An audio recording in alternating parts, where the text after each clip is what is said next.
past queens, I really draw inspiration from Miss Venus Raw. I had the pleasure of meeting her once, and she's a very religious person. That's something I really got from our meeting. And at the end of that day, she prayed over all of us, and she had the power to make me cry with her prayer. And I really want to be able to somehow use my words to also touch other people's lives. So Venus Raw, definitely. I'm gonna make the judges cry. Make them cry. Make them cry.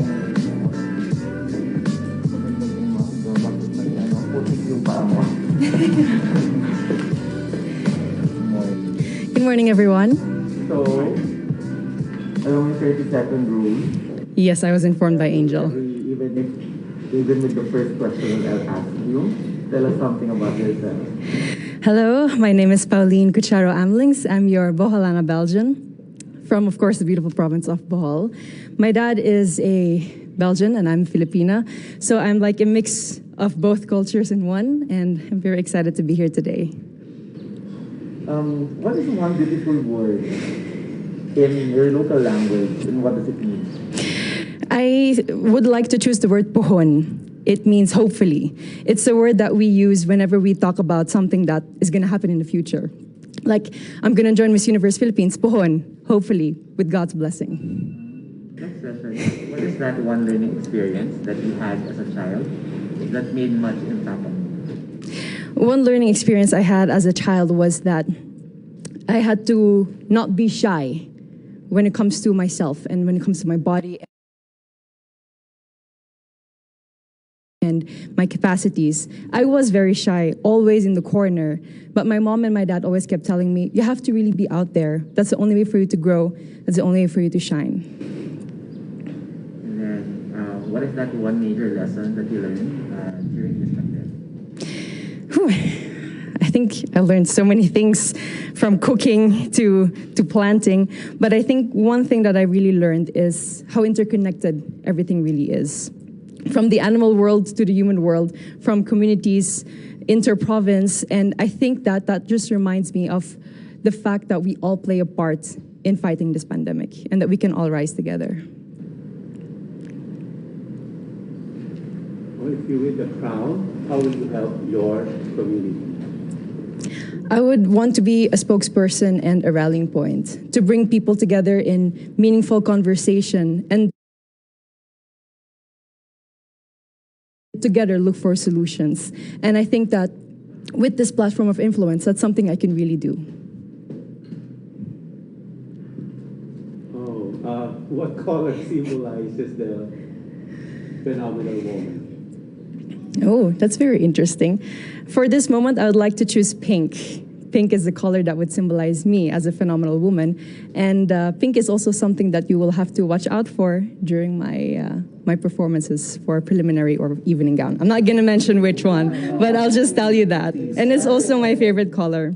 I have an emotional relation with that color because every time my dad would give me gifts, it would always be something pink.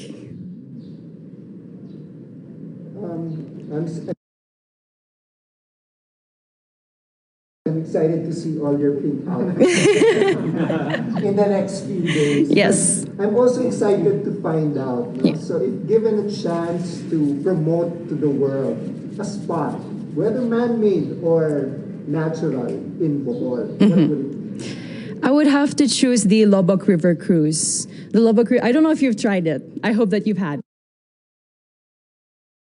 You tried it? So hopefully then you agree with me. The Lobok River Cruise is really one of the more amazing things that you can do in Bohol. It's not just good food, it's not just you being on that river cruise, but it allows you to interact with the locals in dance and in song. And every time I'm there, I always make it a point for me to dance at tinikling with the locals, even though I risk getting my feet hurt with the bamboo. But it's really one of the things I would want everyone to know about here in Bohol. Let's go on the work side now. That's recreation. Now let's go to the work side. We've been hearing the word work from home. Yes. So what do you think are the skills that we need to develop for the workplace of the future, as we call it? Whew, I have worked from home also during the first few months of the pandemic. I'm sorry, it's a bit cold. During the first few months of the pandemic. And I think patience is one thing that we all need to work on ourselves, especially with the internet connection that we have at home. There's so many times that I've had meetings and then my internet connection would fade out and then I wouldn't hear the rest of it. I think patience above everything else is something that we need to work on. And from then on, we at least have the clear mind to work on everything else. There's a campaign called #LoveLocal. Okay. So if you had a local product that you had to promote, what would it be and why? It would definitely be raffia from Tubigon Loom Weavers. I'm not wearing it at the moment. I will be wearing it for one of the segments. So one of the things that I would also look forward to see. Definitely, yes. Pink raffia. I'm not going to indulge any more information about that, but raffia is really a product that's from my hometown in Tubigon, and it really takes so many people to make a raffia roll, and there's so much thought and effort that goes into it, and it's a beautiful product with so many possibilities. What is one thing that you think young people should focus on? At the moment, it's really staying strong and continuing their dreams of educating themselves, even during these pandemic times. We all are having a hard time, but that doesn't mean that our dreams, our passions are canceled. They're just on hold, and I think that they all need to have hope in their hearts to continue what they're dreaming on and to somehow make their dreams still come true. Thank you. Bohol. Very nice. Thank you too. Thank you. It's Igorot inspired. Yes. Thank you. But not very well. Not very warm indeed. I'll take that into consideration next time. I think I did pretty well. I just wish someone told me it wasn't a closed door interview. It was an outdoor interview. So cold. That was my only concern. But for the rest,